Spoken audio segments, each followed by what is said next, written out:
ਫਰੀਦ ਸਾਹਿਬ ਤੁਰੇ ਜਾਂਦੇ ਸੀਗੇ, ਭੁੱਖ ਲੱਗੀ, क्योंकि इन्होंने अपनी जिंदगी दे विच बहुत सारे तप कीते सन। 12 साल आपने जंगल विच फिरदे रहे सन, बहुत सारे धूने तपाए सन। और जदों ऐसी दशा दे विच इंसान होवे, तुहानूं पता है साधु विषय बकार छड़ दिंदे है, बहुत सारे ऐसे मिल जाते हैं। लेकिन इस युग दे विच अन्न च प्राण है, अन्न नहीं छड़ सकते गे। खुदिया बड़ी है। फरीद ने एक जगह इसी वास्ते कहा, मौतो भुख बुरी, राती सुता खा के तड़के फेर खड़ी। तो तुरे जाते ने, किसी तो खरबूजे मंगे, वो कहन लग्या कि खरबूजे तेनू कास दे, चंगा फकीर होया तू, लोकां तो मंगदा फिरदा है। उथों चुप करके तुरया खामोश होके, लेकिन उस फकीरी नूं लाहनत पाउंदा है कि अफसोस है, मैं अपना पेट भी नहीं पाल सकिया। अगर मैं कमाई करदा, मेहनत करदा, अपना हर स्वाद पूरा कर सकदा सीगा, मैं अनेकां नूं होर भी अन्न पानी दे सकदा सीगा। मैं जंगल दे विच आया तां मैं लोकां तों ताने मिहणे चलदा है। वो उत्थों चलिया गया। मालिक दी मौज, वो जितना भी खरबूजियां दा वाड़ा सी, खेत सीगा, जितने लगे सीगे वो सारियां सिरियां बन गईयां। बंदे दे सिर ही सिर दिसन। राखा घबरा गया कि मालिक मेरा जद आएगा वो की कहेगा, की हो गया। जब कुछ टाइम बाद मालिक आया खेत का, वो कहन लग्या भी की चांस होया है। वो कहन लग्या जी मैं कुछ कह नहीं सकता, इत्थे एक साधु फकीर आया सीगा, उसने खरबूजे मंगे सीगे और मैं उसनूं दिते नहीं, लेकिन वो कुछ नहीं बोलिया, उन्हें उप तक भी नहीं की। वो अपने आप में लाहनता मारदा इत्थों चलिया गया है। वो जिमीदार भज के गया, कहन लग्या महाराज जी पता नहीं की होया, मैं तो जमीन भी ठेके ते लई सी, किराए ते लई सी, नौकर रखे सी, मैं भुखा मर जाऊंगा, तुसीं दया मेहर करो। वो हस पे कहन लगे भी देख सजना, तू जाके तो देख, एवें तेनू वो लग्या और वो खरबूजे ही बने पे होणगे। जद उत्थे फेर वो आया, आउंदे नूं सारे खरबूजे सन, पर फरीद साहब कहन लगे ये ध्यान रखी, एक उन्हां दे विचों सिर दी शक्ल ही रहेगी। वो कहन लग्या महाराज ऐसा क्यों होया, वो सिरियां क्यों बनियां। वो कहते भी ये तो तू उसे तो ही चांस पुछी जेड़ा सिर उत्थे रह जाएगा। उसने उस खेत दे विचों आया, सारे खरबूजे बने सन, उसनूं देखदा रहा क्यों, और आखिर उन्हें कहा सीगा कि वो बोलेगा जब तू बुलाएगा। उसने कहा क्यों भी सजनों मैनूं दस की हालत है, ऐसा क्यों होया। वो कहन लगे देख आ जितने भी खरबूजे सन, साडे उत्ते परमात्मा मेहरबान होया। वो बड़ी अच्छी कमाई वाला साधु फकीर सीगा, नाम दा रसिया सीगा। परमात्मा ने सानू ये मौका दिता सीगा, असी इस वास्ते सिर बने सीगे कि असी थोड़े बहुते भी अगर इहदी रसना दे उत्ते थोड़े जे चढ़ जाइए तो साडी सब दी मुक्ति हो जावे। महाराज सावन सिंह कहंदे हुंदे सी कि परमात्मा दी तरफों महात्मा नूं कंसैक्शन हुंदा है। वो जिस पशु दे उत्ते सवारी करन वो 84 च नहीं जाता, इंसानी जामे दे विच आउंदा है। जिस दरख्त का फल खाण उसनूं भी ये कंसैक्शन मिलती है और रैत मिलती है। इंसानी जामे तो थले नहीं जाता, 84 च नहीं जाता गा। जिस नाल जो भी कोई वाह पिया उसनूं जरूर ये रैत मिलती है भगवान की तरफों। इस वास्ते भगवान ने मेहर की भी अगर ये थोड़ा बहुता भी कदी फाड़ी दी रसना ते चले जाइए असी मुक्त हो जाइए। और कई बारी असी जिंदगी दे विच खरबूजे बने, थोड़े लोगों के पेट विच जाके असी हजम होए।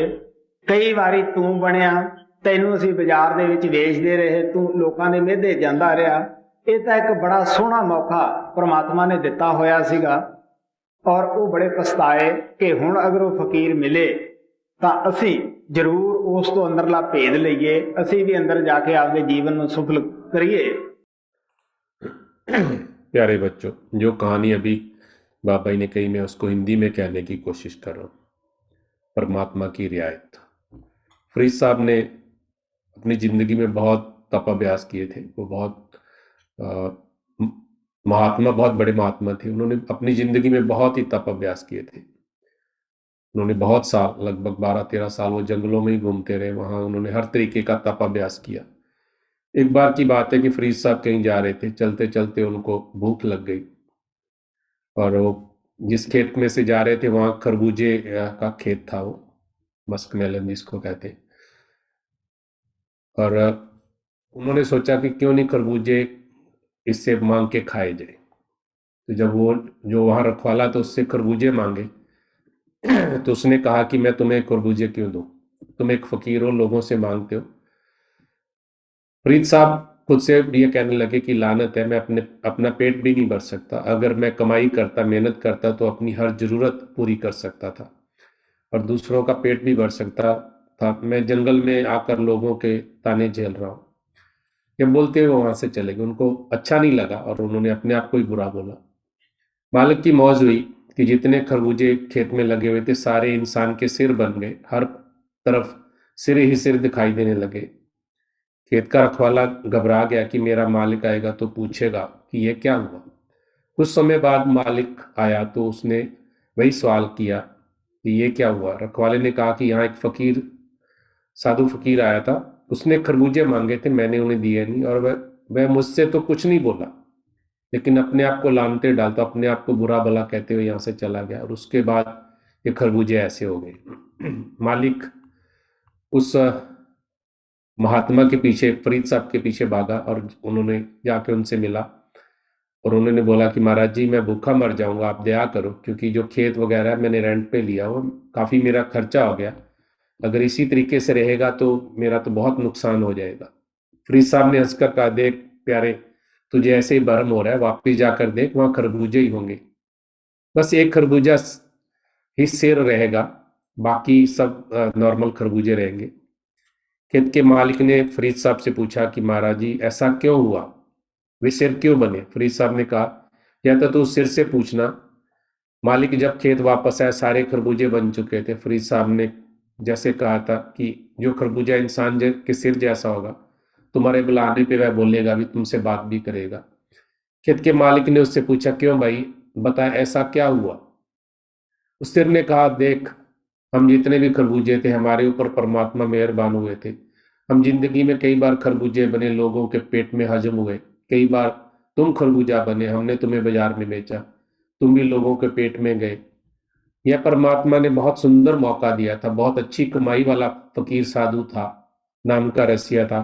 अगर वह फकीर की रसना पर वो अगर हम में से थोड़े भी खरबूजे खा लेते तो हम सबकी मुक्ति हो जाती, क्योंकि ऐसा नहीं हो पाया इसलिए हम सिर बन गए।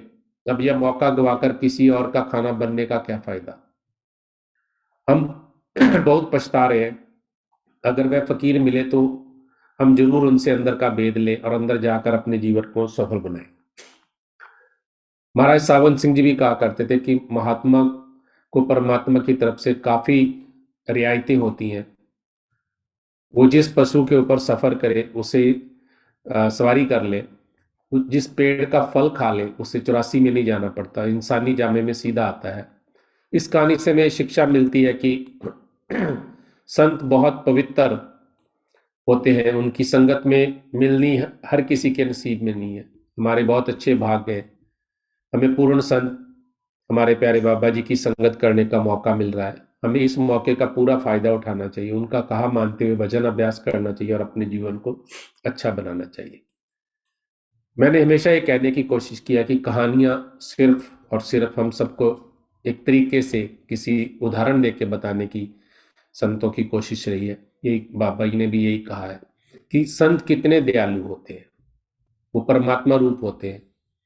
मैंने एक बार पहले भी कहा था कि जो पीछे गुफा की तरफ बाग है वहां पे काफी आम के पेड़ थे और बाबा जी ने जब 70 आरबी से यहाँ वापस आए हैं तो सारे पेड़ उखड़वा दिए। और मुझे बाबा जी के साथ दीवार के साथ हम घूमने गए थे तो बाबा जी ने एकदम चलते चलते बिना किसी बात के, उन्होंने कहा कि इनसे पूछो, लाला जी से पूछो, मेरे दादाजी से पूछा कि अब सौखे हैं कि पहले सौखे थे।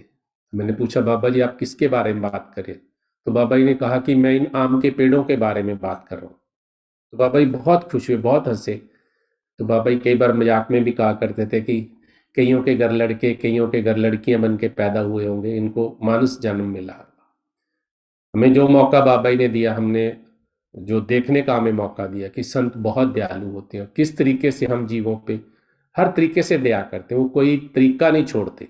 उनका एक ही मकसद होता है कि अपने बच्चों को समझा बुझा के उनके द्वारा दिए हुए नाम की कमाई करने के लिए और अपना निज धाम सचखंड जाने के लिए प्रेरणा देने का ही मकसद होता है। इसलिए बच्चों से विनती है कि आप जरूर सत्संग ध्यान से सुना करो। शब्दों के बारे में एक चीज मैं जरूर कहना चाहूंगा आज, क्योंकि आज भी दो बच्चों ने काफी लंबे शब्द गाए। बच्चे वो शब्द गाएं जिनका उनको मतलब पता होता है।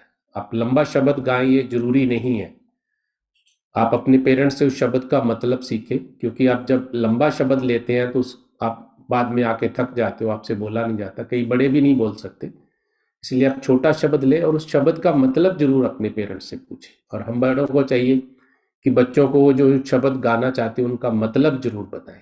इस शब्द का मतलब क्या है, बाबा जी ने शब्द में क्या कहना चाहा, किस तरीके से हम दुनियावी जीवों में कितनी कमियां होती हैं, संतों की कमियां नहीं है, उस शब्दों के जरिए हमें अपनी कमियां कहने का मौका दिया बाबा जी ने। इसलिए प्यारे बच्चों, आप इन कहानियों से सीख लेनी है और अच्छे बच्चे बनना है। मैंने जब भी मुझे बच्चे मिलते हैं, कहीं भी जाते हैं, तो मैं बच्चों से एक ही बात करता हूँ कि आप बाबा जी के प्यारे बच्चे हो, दिल लगा के पढ़ाई करना है, सत्संग भी ध्यान से सुनो और एक अच्छे सत्संगी बनना है और एक अच्छे सेवादार भी बनना है, क्योंकि बच्चों के लिए सेवा करना भी बहुत जरूरी है, पढ़ाई भी बहुत जरूरी है।